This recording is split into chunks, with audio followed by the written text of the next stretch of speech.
31岁绝美女主播相亲竟直言对方每年必须要给自己60万的零花钱。那你觉得是多少标准的能符合你的择偶标准呢？40万到60万。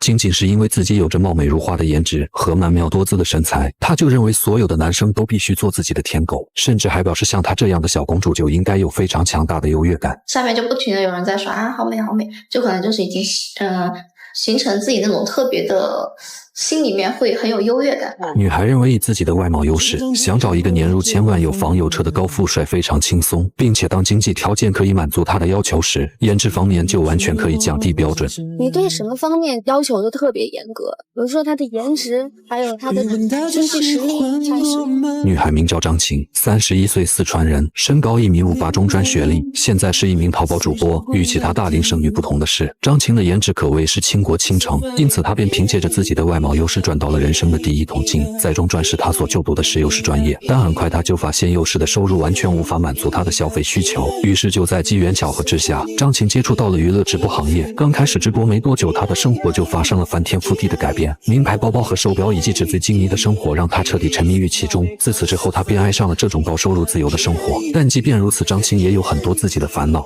很多呀，比如说买衣服、吃东西，比如说买包什么的，我觉得这个是算是比较纠结的。张晴每天都在纠结于应该买什么样的首饰和衣服。她认为像她这样的公主本就应该和普通人有着很大的区别，因此她的择偶标准自然也是相对较高。首先，男生必须温柔浪漫、博学多才；其次，无时无刻都要给自己准备小惊喜；最重要的是，对方的年收入必须要在1000万以上，否则就很难满足自己的经济需求。因为即便是自己一个人在杭州租房子，张晴也要享受着200平以上的大平层和不计其数的名牌服饰。至于年龄方面，张晴则表示，只要对方能够在物质方面满足自己的要求，无论多大年纪他都可以欣然接受。在初步了解了张晴的择偶标准后，节目组便率先为他匹配到了一名男嘉宾，于先生39岁，绍兴人，现在是一名品牌销售总负责人。二人见面后，张晴就表现出了对对方的强烈不满，因为从男生的穿着打扮方面就不难看出，对方的收入根本达不到自己的要求。于是在接下来的相亲过程中，张晴便基本不再发言，面对着男生滔滔不绝的介绍，张晴也仅仅只是出于礼貌进行了回复。而就当听到对方还在股票方面有所成就时，他却突然点燃了兴致。就股票，其他的有白银啊，其他的没有啊，就基金和股票。很显然，男生年薪几十万的经济水准还远远没有达到张晴的最低要求。于是还没等相亲结束，张晴就告知主持人这不是他喜欢的类型。没办法，二人此次相亲也只好以失败告终。相亲结束后，张晴却表示，其实他讨厌对方的原因并不是因为经济问题。我不喜欢发油，不喜欢发油。而且我也不是很喜欢香水。在经历了第一次的失败后，主持人便立马为他重新匹配到了符合要求的男嘉宾。方荣35岁，杭州人，是一名自主创业的老板。这一次为了不耽误时间，二人见面后，张晴便立马询问了对方的薪资水平。在得知对方年收入在100万以上后，张晴才终于主动开口和对方讲话。但其实这样微薄的收入还远远达不到他的心理预期。那他的收入你觉得 OK 吗？还行吧，就是也要看后是不是可持续。对，在慢慢了解了对方的花销水平后，张晴竟一改平时的冷漠，甚至就连曾经讨厌的事情也转变成了喜欢。小哥，你有用香水吗？我什么牌子？你闻出来了吗？之前说不喜欢男生用香水，我觉得看人是吧？看人看场合吧。可就在接下来的沟通中，男生竟讲述起了自己和女主播的故事。原来男生曾经也是网络上的一名消费大亨，不仅是各大女网红直播间的榜一大哥，甚至还和很多知名网红私下见过面。听到这，尽管张晴非常吃醋，但她却是更加坚定了男生的消费能力，随即便毫不避讳地表达了对对方的好感。我感觉很有趣。有趣啊？对，我聊了之后有趣是不是？对。说什么时候感觉有趣的？就他这样的时候。有电到你吗？有点吧。张晴的这次相亲好似找到了白马王子。相亲结束后，还没等男生开口，他就主动上前添加了对方的联系方式。可没想到，就在线下相处了一段时间后，张晴却突然非常不满男生的种种行为，甚至还将他和自己的前男友做对比。就感觉你随口说的一句话让对方放心上，就会觉得比较太正式了，是不是？还有就是买吧，手表啊、项链啊，包括张琴认为前男友在自己身上的花销也仅仅是能勉强符合自己的要求，相比之下她还是看错了人。无奈张琴的第二次相亲也只好不欢而散。在这部纪录片播出后，有人说她如此优秀就应该有着高标准的要求，可也有人说她是有当有理的名媛，眼看着自己步入了大龄剩女的行列，才想着找个有钱人接盘。那么对于这样拥有着绝美颜值的大龄剩女，你又有怎样的看法呢？30岁高冷小仙女相亲直言只要对方有钱，无论多大年龄她都可以接受。因为我妈就是想我找比我年纪大的，我妈是在我24岁的时候就跟我说，就要找个比我大10几岁的，然后等到我她就觉得年纪大会。女孩认为年纪比自己大10几岁的男人经济条件一定是非常优越，并且她的前几任男友最小的也要比自己大9岁。在她眼里，只要对方每月能给自己几十万的零花钱，甚至她完全都可以接受离过婚的男人。离异的你能接受吗？离异的其实不要有孩子，我妈是能接受没有孩子的。仅仅是因为自己有着貌美如花的颜值和天使般的身材，她就认为找到一个年纪大还有钱的男人非常轻松，并且谈恋爱对于她来说也只是为了提高自己的生活质量。女孩名叫胡一华，30岁，金华永康人，身高1.60米，现在是一名金融销售。从小到大，一华的家中并不富裕，因此她一直被母亲教育一定要嫁个有钱人来改变命运。同时，她参加此次相亲节目的择偶标准也很明确，首先对方必须博学多才、幽默风趣，其次要在杭州有房有车，年入1000万以上，最重要的是对方每个月必须要给自己几十万的零花钱。由于一华还要同时养着她的2个亲妹妹，因此她认为她的要求也并不算高。同时，一华还有一个特殊的要求，在谈恋爱期间，男生1周只能见自己2次，并且不允许紧急查岗和黏着自己。他希望能给彼此双方一些独立的空间。在初步明确了一华的相亲要求后，主持人还有义务了解一下他过去的感情经历。冒昧问一下，你谈过几个呀？4、5个吧，上一个分手1个多月吧。一华表示，虽然他倾国倾城的颜值非常出众，平日里不乏有狂热的追求者，但他认真谈过的却只有4、5个男生，并且上一段恋情也已经过去了1个月之久。他现在非常需要找到一个条件优异的男生来安慰自己。于是节目组便率先为一华匹配到了一位男嘉宾，陈雷，35岁，温州人，现在是某公司的运营负责人。2人刚见面后，一华便询问起了对方的年收入，在听到对方有着100万年薪后，一华便立马充满热情的主动询问起了对方的基本情况。可就在2人沟通的过程中，男生作为程序员的直男表达方式却引起了一华的强烈不满。男生认为2个人谈恋爱后就应该经常见面维系感情，可一华却认为谈恋爱最多1周见2次。你觉得就是恋爱中1周大概见个几次？1周两三次吧，1、2次吧，2次。眼看着2人的聊天愈发尴尬，主持人也只好就此岔开了话题。随即一华便询问起了对方对于情人节的看法。男生认为在情人节时他应该准备好礼物，然后将礼物作为惊喜送到女孩家中。本以为男生高情商的回答会受到女孩的喜欢，可没想到一华却非常讨厌这种没有边界感的行为。我也不喜欢男生比如说不在一个城市，突然之间什么都没有跟你说，突然之间来到你家门口找你，我也不喜欢。经不起查，主要是。一华认为在情人节时送价格昂贵的礼物是应该的，但2人却完全没必要见面。见此情形，男生便立马表示，他接受不了女生的物质要求超出自己的能力范围。听到这一项热情的一华竟瞬间变得非常冷漠，不仅不再回答男生的任何问题，甚至还以家中有事为由赶忙结束了相亲。在相亲结束后，主持人便好奇地询问起了一华情绪波动的原因，更没想到竟还意外揭开了她和前男友的秘密。因为他是我们老家的人，然后永康的，就是永康的男生就可能车子房子都是父母准备好了已经，然后他自己的话是没有任何存款的。然后我有在跟他说，就是我跟他讲的是我对于结婚的要求嘛。原来她和前男友分手就是因为对方难以满足自己的物质要求，尽管对方已经有房有车，但却并没有高额的收入，很显然这根本无法让自己过上锦衣玉食的生活。在了解情况后，没办法，节目组也只好继续为一华安排相亲对象。这一次前来相亲的男生是杭州本地的一名富2代，虽然外貌有些其貌不扬，但出手却是非常的阔绰。见此情形，一华便再次向对方讲述起了他所追求的状态。就我想要你知道什么叫很舒服的一个状态？我不知道我不知道。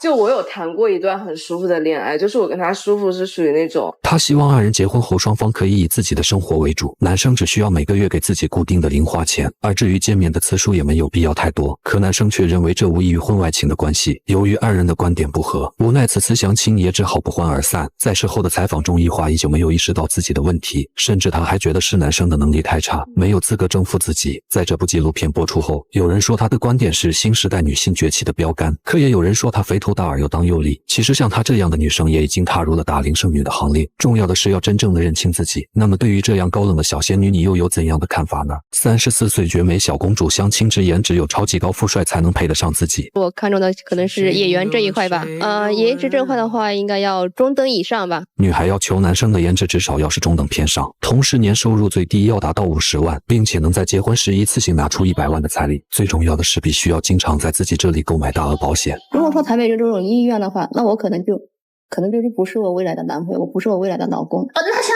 当于成为你未来的老公，一定要在你这买一份保险。女孩认为只有肯花钱购买大额保险的男人才有机会成为自己的男朋友，因为以他倾国倾城的气质和国色天香的颜值，想要征服大部分高富帅还是非常轻松，并且他非常讨厌忠厚老实的男人。太老实巴交的我不喜欢。那他这个比如说他已经购房了定居了，这一点在你这没有加分吗？没有加分，他想要的生活跟我想要的生活是不一样的。女孩认为有车有房的男生也根本入不了她的法眼，她想要的是纸醉金迷的浪漫生活和颜值超高的顶级帅哥。女孩名叫童彩霞，34岁江西人，身高1.55米，现在是一名保险销售。从小到大，彩霞就展现出了与众不同的气质，于是在她的不断努力下，终于考上了江西本地的一所大专。上了大专后，彩霞就凭借着她貌美如花的颜值，瞬间成为了学校的校花，并且由于她所就读的是服装设计专业，她的衣品和气质自然是无与伦比。毕业后，彩霞便带着满腔热血来到了杭州打拼。她认为以她的条件，在杭州找到一个本地高富帅并不难，为此她还特地放弃了自己所热爱的专业，全身心的将工作投入到保险销售行业，并且如今她的年薪也已经高达了8万元。我看你的职业填的是服装设计，但是现在却是在做销售。对的。怎么会想到跨行跨这么大？对，我觉得销售可以赚点吧。我比较喜欢销售这个行业啊。在初步了解了彩霞的基本情况后，主持人便继续询问起了她过去的情感经历。在上大学时，由于自己是人人追捧的校花，导致她的恋爱经历也非常丰富。可就在来到杭州后，随着年龄的增长，彩霞的恋爱频率也开始逐渐降低。仅有的3段恋爱经历也全都是她主动提出了分手，因为对方即便是有钱有颜的高富帅，但只要不在她这买保险，她就根本不会考虑。我觉得这个保险可以给我带来安全感，所以你也要求另一半一定要买保险吗？那肯定的。听到这，主持人便继续追问起了上一段恋爱的更多细节。据彩霞所说，她的上一任男友是一个年入1000万的超级高富帅，不仅颜值堪比吴彦祖，甚至对待自己也非常的大方，名牌衣服和奢侈品包包就如同买菜一般送给自己，因此才导致她现在对那些价格昂贵的衣服并不感兴趣，她更喜欢穿着朴素的风格。可就是面对这样一个几乎完美的男友，彩霞竟毫不犹豫地主动提出了分手，而更想不到的是，原因竟是对方没有主动购买保险。我刚才看到你有跟他说你再做5000就完成这个月的业绩了，你是不是有暗示他的意思？他问我了吗？然后我彩霞认为高富帅能和自己恋爱的前提就是必须要购买保险，甚至他还直言不是每个人都有这样的资格。我跟你讲，不是任何一个人都能够成为我们的客户的。在大致了解了彩霞的要求后，节目组便立马为她匹配到了第一位相亲对象李先生，37岁，杭州人，身高1.70米，职业是一名货车司机。二人刚见面后，彩霞就对对方的职业产生了极大的不满，但迫于两人才刚刚见面，没办法，彩霞也只好给出了非常含蓄的评价。我觉得这个男孩子太老实了一点吧。可没想到在接下来的交谈过程中，彩霞才了解到原来男生的收入也并不低，并且他家里在杭州境还有3套房子。见此情形，彩霞也瞬间提起了兴趣，随即便问到男生是否有过购买保险的想法。现在这几年应该不会考虑。我觉得可能就是不适合呗。那这个就是不适合啦。听到这，男生的语气里也开始增添了一些火药味。他认为自己可以给心爱的人买钻戒项链，但却从未听说过谈恋爱的前提必须是买保险。没办法，二人由于3观不合，此次相亲也只好以失败告终。紧接着，节目组便很快为彩霞匹配到了第2位男嘉宾王先生，32岁，江西人，现在从事的也是保险行业。老乡的亲切加上同行的熟悉，让二人的初次见面变得较为和谐。可没想到，两人见面后，唯一的话题竟全都是围绕着保险展开。男生认为彩霞所任职的公司是小企业，相比之下倒不如辞职跟他来到世界500强一起工作。听到这，彩霞便瞬间失去了耐心。这我还真不想做评价。为什么？这个人的话，感觉说话的有一点语无伦次的感觉。彩霞认为以她绝美的姿色和极强的销售能力，对方还没有资格来对自己评头论足。无奈彩霞的第二次相亲也依旧是不欢而散。在事后采访环节中，男生竟毫不避讳地表示他根本没看上彩霞的颜值，而男生的这番评价竟瞬间让彩霞大发雷霆。他认为自己拥有着宛如天仙般的美貌，一般的高富帅都根本配不上自己。其实现如今对于大龄剩女来说，最小的问题就是年龄，清楚地认识自己才是关键。那么对于这样绝美的小公主，你又有怎样的看法呢？31岁极品美少女相亲要求究竟能有多高？最看重有4种啊，颜值、学历、身高、年龄这4个。除此之外，女孩认为以自己貌美如花的颜值追自己的男生，至少也要在杭州有房有车。我希望他是一个有车有房的人。仅仅是因为自己有着倾国倾城的气质和极其出众的学历，他就认为普通的富二代都根本配不上自己。他想要的是身高、颜值和经济水平都能够达到自己要求的高富帅。就身高跟房子，身高跟车房这都得要，这3样都得要。对，我就找杭州的，就这样吧。要杭州本地人。对，因为我以后就要在杭州啊。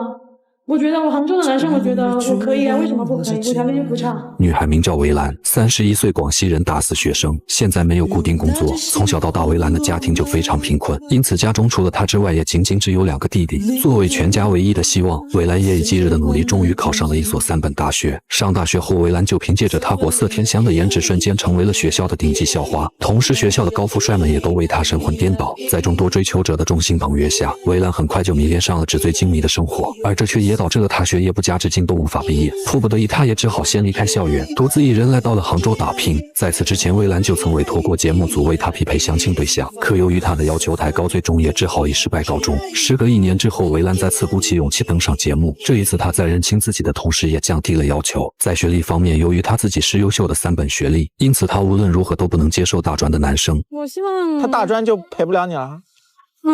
不行。韦兰认为大专毕业的男生不仅会和自己没有共同话题，甚至还会影响到以后孩子的智商。同时身高要求依旧是至少要达到1.75米以上，并且必须是杭州本地有房有车的高富帅。因为他的妈妈曾告诉他，只有找到一个杭州本地人才能在杭州安心落户。在收入方面，韦兰则是放宽了标准，对方只要达到年薪100万以上就可以满足自己的需求，但是在结婚时依旧至少要给自己50万的彩礼。最重要的是，对方的颜值必须要像彭于晏或是吴彦祖那样。不仅如此，韦兰还放出豪言，以他的颜值和气质，在大街上随便找一个都能轻松达到要求。你这么说的话，陪伴的话，那我随便去大街上面拉一个。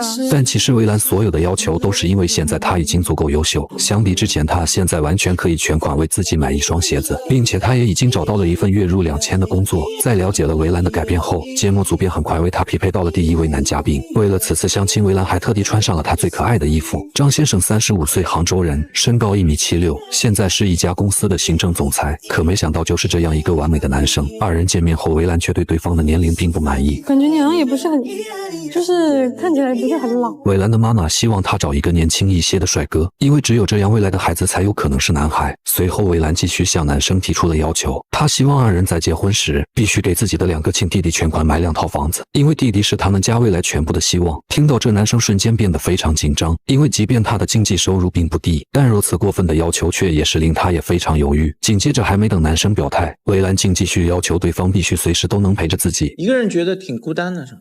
对，就不开心的时候他哄哄你，就是说能陪着我吧，陪在你身边。那你可以给他带来什么？韦兰表示，以他极其完美的身材，完全可以吸引到能够满足他所有要求的男生，并且他还有着别人都不具备的优点。你最大的优点是啥？吃苦耐劳，然后勤俭持家。在这些基础要求之上，韦兰还有一个特殊的硬性要求，在结婚时他希望对方能将所有的彩礼都给他的妈妈，因为他妈妈将他带大非常不容易，他绝不能随便的嫁给对方。见此情形，男生再也接受不了韦兰如此无理的要求，没办法，2人的此次相亲也只好再次不欢而散。可没想到韦兰却完全没意识到自己的问题，反而却说他可以给男生1年的考核期，他可以接受对方疯狂的追求自己，因为他非常害怕自己受到对方的欺骗。我怕我被他骗了。你有啥可值得骗的？你怕被他骗啥？骗人？骗财。韦兰认为现在这样有颜有钱的高富帅都非常痴迷于自己的颜值，因此他必须要提高自己的要求和标准。在相亲结束后的采访环节中，沉默许久的男生也终于开口表态，他认为像韦兰这样的女生就是没有认清自己，并且他永远都不会喜欢这样的女生，不会喜欢她。在这部纪录片播出后，韦兰依旧沉迷于自己的美貌中，颜值我不要你觉得，我要我觉得他。他坚信杭州所有的高富帅都一直迷恋着自己，并且也有很多姐妹认同他的观点。姐妹们认为像她这样可爱的小公主就应该高标准高要求，绝不能轻易的将就。可也有人认为她又当又立，已经踏入了大龄剩女的行列。那么对于这样可爱的极品美少女，你又有怎样的看法呢？